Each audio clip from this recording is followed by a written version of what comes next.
All right, so this is going to be the mini lesson on basic MLA format. MLA format will be something that we revisit throughout the semester, so don't worry, this is not going to be the only time that we look at MLA format. But as you're preparing for your first essays and preparing your drafts, I just wanted to give you a sample for basic MLA formatting. Now this is on Google Docs.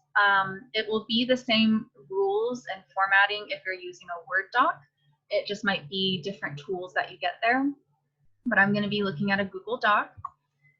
Now you can see that right now, if I click here, it says 1.15. For MLA, we want double space, so I'm going to click double. Okay, and then you would write your full name, so I'm going to put your name. And then you put my name, the instructor's name, so you can put Professor Bullard. Okay, and then we need the class name, so I'm going to write English 100B.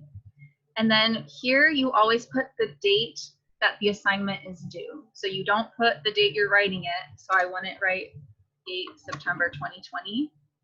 That's often what people do, but what you actually put is the date that the assignment is due, which is the 20th. So you would write 20 September 2020. Okay, I'm gonna hit enter just once, not twice, just once, and then click center. And then this is where you put your essay title. So I'm just gonna write essay title, but remember it's a requirement for this assignment that you have a creative title. Okay, but you'll put your title here.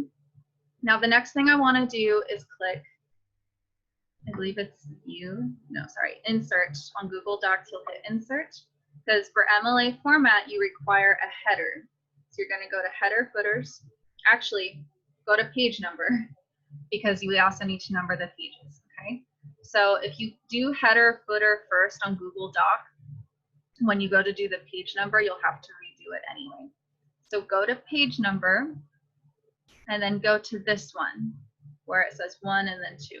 Click it, and then you'll see the page numbers there. Now you're gonna wanna go in front of the number, and then just type your last name. So I'm gonna just use my name, but you'll of course type your last name and then click space.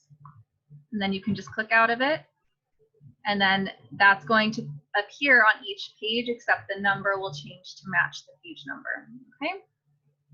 So then you're good. With Google Docs, the margins will already be set to 1 inch all around, so you don't have to change it. Just leave them how they are. On most Word documents, it will be the same. Okay, so you should never have to really worry about changing the margins. They should already be set to 1 inch. Okay, so now let's look at some basics as far as MLA structure with quoting and stuff.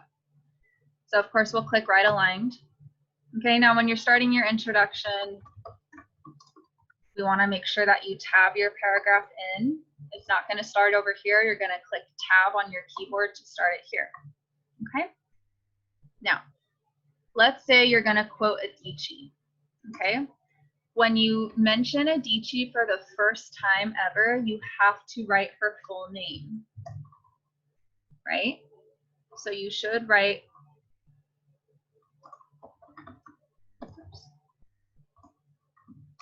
Chimamanda Adichie.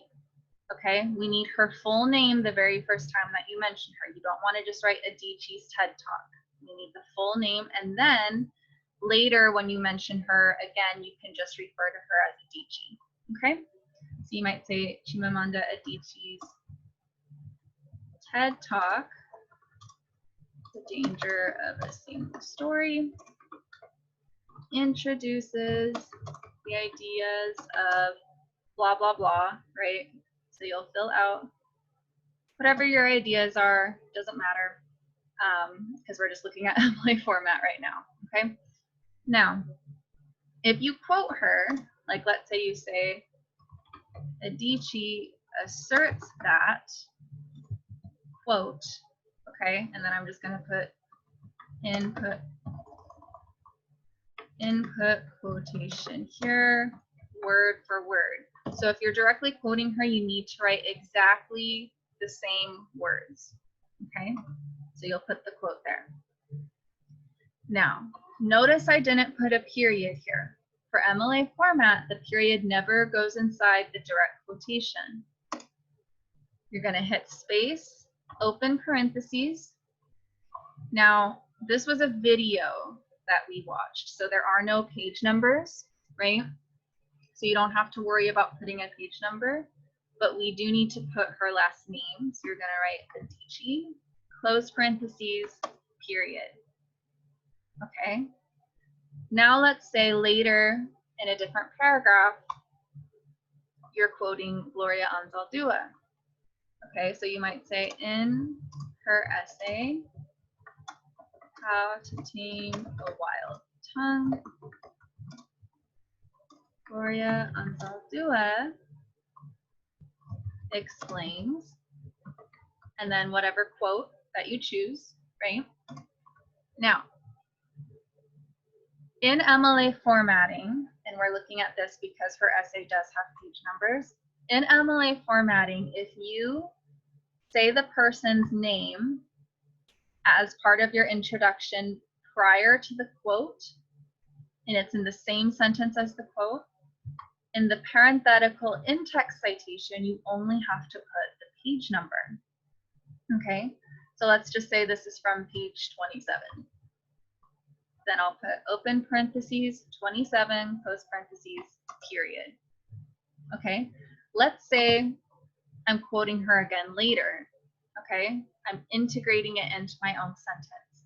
So let's say I say language and identity are closely aligned because, and then I quote from her again. Okay. Now, see, I've integrated this into my own sentence structure. I set up the framework for the sentence to include the quote. I didn't include Anzaldúa's name this time, right? So now, in my in-text citation, I have to write Anzaldúa 29 or whatever page number, okay? Close parentheses, period. Notice I didn't put Anzaldúa, comma 29. In MLA, we don't use commas. It's just Anzaldúa space 29.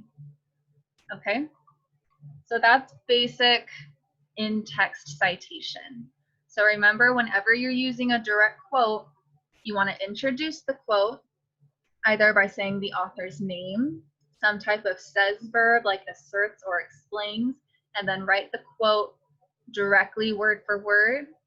And then based on, you know, whether there's page numbers and whether you've said their name in the introduction or not, you'll either put their name again in the parentheses, sometimes just the page number, sometimes you'll put the name and the page number, okay?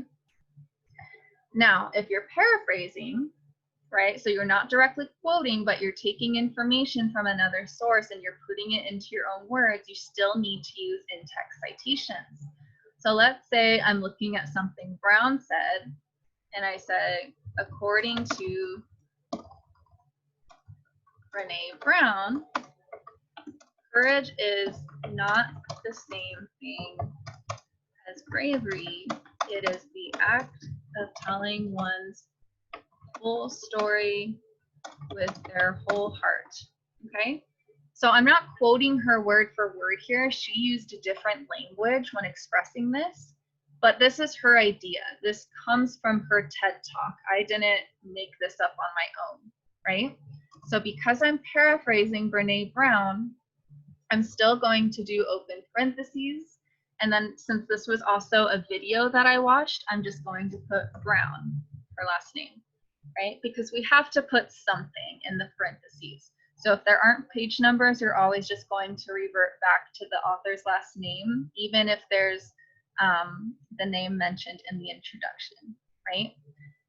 If this was an essay with page numbers, then I could just put page 9 or whatever page it came from, okay? But since it's a video, so there's no page numbers, we still have to put something to in-text cite, so I'm gonna put the last name, okay? So again, even if you're paraphrasing, you have to provide in-text citations, okay? So that's basic in-text citations for quoting and for paraphrasing. If you're doing personal examples, of course, you don't have to cite yourself. You'll just explain your personal example. If you're pulling quotes or you're paraphrasing information from outside sources, then you'll do the same process that we just looked at. Now, let's say you're doing a multimodal example. Okay. So let me just pause the recording. Okay. So I have a multimodal that I want to use in this essay, right? So first I would have to introduce the multimodal. So I might say, in the YouTube video, Justice, Part 1, by ContraPoints, she discusses the relationship between police brutality and perceived notions of justice from differing perspectives. So that's my introduction, right? Now, then I need to actually insert the multimodal itself, okay? So there should be an option for video.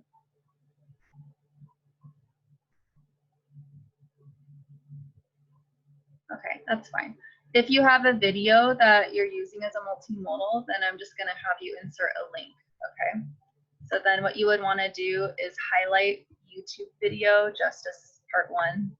So basically the title, the genre, and the author. And then you'll click Insert Link. Paste the link so that way the reader can easily click on it and see the YouTube video here, okay? And then they would obviously click on that. And I already have it open, so I'm just gonna click here, right? But they'll be able to see the video that you're using, okay? Now, that's how I would like you to embed videos if you're using a video for your multimodal. If you're using an image, then obviously you'll just do insert image, right? And then you could either upload from your computer, you can search the web, you can use URL, however method that you're getting the photo from, okay? But for images, I do want to see the actual image appear in the document, okay? But for videos, you can just link it like I did here, because I don't think Google Docs will actually let you embed a video. I think they used to, but anyway, you'll just link it, okay? Now, when you're citing a YouTube video, like let's say I quote her, right? She explains, and then let's say I give a quote. For YouTube, the way you're going to quote this, right, is based on the works cited page. Okay, so here you will see examples for YouTube citations, okay? What would go in the works cited page in your essay. Now, what goes in the in-text citation is basically the first word of the works cited entry. So in the examples we looked at together here, where we talked about putting the last name or page number, it was because Adichie, Anzaldúa, and Brown, we know all three of these authors, and the authors will always be listed first by their last name in the works cited entry. Now to go back to these examples here, if I was using this source, right, this would be the name that I use in my parenthetical citation. I would use the last name, and there's no pages for YouTube videos, obviously, so it would just be that person's last name. But in this example, we see there is no named author. It's just the title of the YouTube video, and then they give the username, right? But we don't have a quote unquote author. So in cases like that, we put the first word of the citation, which in this case is 8, okay? So for the example I gave with ContraPoints, I do know her last name. It's Wynn, so I would write Wynn, okay? But let's look at the example where there was no author and it was just a number. I'm going to put, according to the video, quote, right? And then in the in-text citation, I'm going to format it the same way. Since it's a title, you see quotation marks around it. I'm going to format it with quotes because that's how it is in the title. I'm only putting 8 because for in-text citation, we only put the first word. Just in the same way we only put last names, right? We only put the first word, okay? And of course, it's a YouTube video, so there's no page number. So it would look like that. I know that might look a little funny, but that's what MLA formatting is, okay? So that's in-text citation. Now, for a works cited page, okay, let's say I'm at the end of the essay, you're going to have multiple sources. So you'll put works cited with an S, click enter once. Okay. Now, the typical order of information for citing your work is going to be last name, comma, first name, period, in quotations, the title of work, in italices, the title of the container. Now, the container is just a fancy word for the host of the essay or article or video. So, for example, for Anzaldua's essay, I just gave you a PDF, so you don't have to put a title of the container. All you would worry about is how to tame a wild tongue. Okay. Now, for the Adichie video, though, it comes from TED Talk, right? After the title of container, you're going to write the date of publication, okay? And then you're going to provide the URL. Now, this is the most basic formatting. It's not always going to be this way. This is just the most basic. So let me give you an example.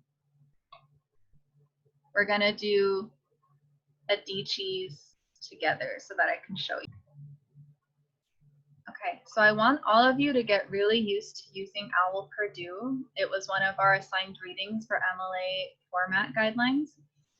Get used to using OWL Purdue because honestly, there's too many, variations based on the text you're using to just memorize all of the MLA citation. I don't even have all of it memorized because there's just too much to keep in our brains. So I will usually just go to OWL Purdue. Like in a Google search, I'll type in the type of source that I'm trying to cite, and I'll usually just type, for example, TED Talk OWL Purdue MLA, and then I'll find this page, and it will give me the formatting, and then it will give me an example, which is really, really helpful. So again, get used to just Google searching this. I really encourage it, okay? So let's do one together so you can get a sense of how to apply this, okay? So we see that the author goes first, right? And they put author, comma, AA. So basically what that means, like you see here, Al-Mutawa N, this is the last name and then their initials, okay?